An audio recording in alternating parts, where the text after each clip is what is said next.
Kali ini kita bakal belajar buku kas. Untuk materi buku kas ini sebenarnya cukup sederhana, tapi sangat membantu pencatatan bagi usaha kecil atau rumah tangga juga bisa. Untuk buku kas di sini, tampilannya sederhana. Di sini ada kolom tanggal, kemudian keterangan, ada kategori untuk mempermudah mengkelompokkan jenis biayanya. Kemudian di sini ada kolom pemasukan, kolom pengeluaran, dan saldo. Untuk tampilan dashboard-nya sendiri, ini juga sederhana ya, tapi sudah cukup memberikan gambaran informasi. Di sini ada data total pemasukan, total pengeluaran, dan saldo akhir.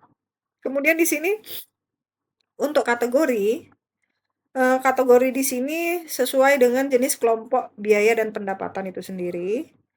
Di sini grafiknya mencerminkan data dari persentase dari jenis kategori biaya ataupun pendapatan ini. Untuk grafik berikutnya, di sini ada grafik pergerakan saldo akhir setiap harinya. Untuk total pemasukan di sini rumusnya gampang banget, cuman pakai sum biasa di kolom pemasukan. Untuk pengeluarannya pun sama, pakai sum di kolom pengeluaran, dan saldo akhir adalah mengurangi antara total pemasukan dengan total pengeluaran. Sedangkan untuk kategori di sini, kalau di spreadsheet kita pakai unique ya, tapi kalau misalkan di Excel biasa, mungkin ada office tertentu yang nggak bisa pakai unique, untuk penulisan kategorinya bisa dilakukan secara manual. Tapi kalau unique, ini dia otomatis ada bertambah kategori jika ada kategori baru. Untuk total biayanya sendiri di sini, total biaya dan pendapatannya kita pakai sum if. Sum if itu membantu untuk menjumlahkan data dengan kriteria tertentu. Kalau sum if cuma bisa satu kriteria, di mana kriteria yang kita gunakan adalah nama dari kategori itu sendiri. Untuk gimana belajar penggunaan rumus sum if ada di video sebelumnya ya. Sekarang kita coba cara penggunaan dari buku kas ini.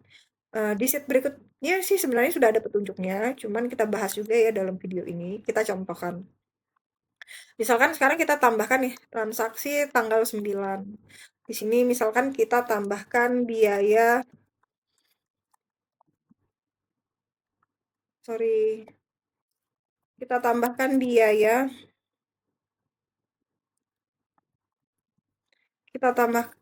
biaya misalkan BBM ya.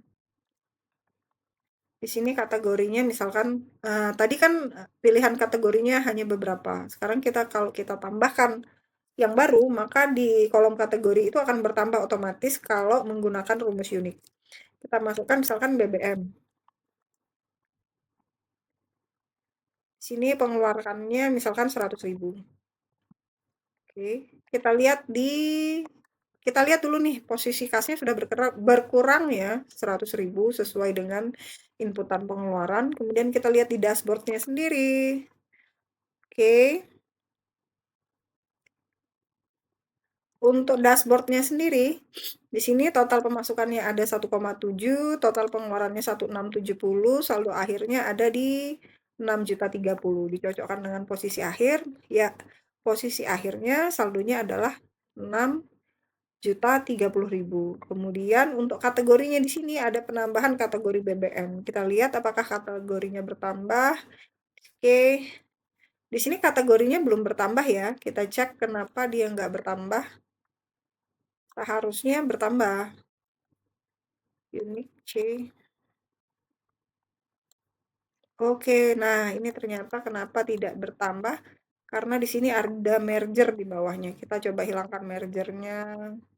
Ah ya, oke. Jadi kalau ada menambah di sini, BBM-nya otomatis bertambah. Kemudian untuk angkanya sendiri tinggal ditarik. Lalu kita hapus. Nah, BBM sendiri pun akan masuk ke dalam grafik persentase biaya. Di sini kalau diklik kelihatan nih modalnya tadi angkanya.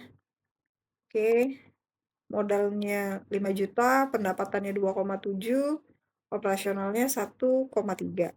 Sedangkan grafiknya mengalami pergerakan ya. Nah, di sini karena hanya 100.000 nggak terlalu jelas pergerakannya. Sekian pembahasan kita untuk template buku kas ini, semoga bermanfaat. Untuk link buku kasnya sendiri ada di deskripsi ya, Terima kasih.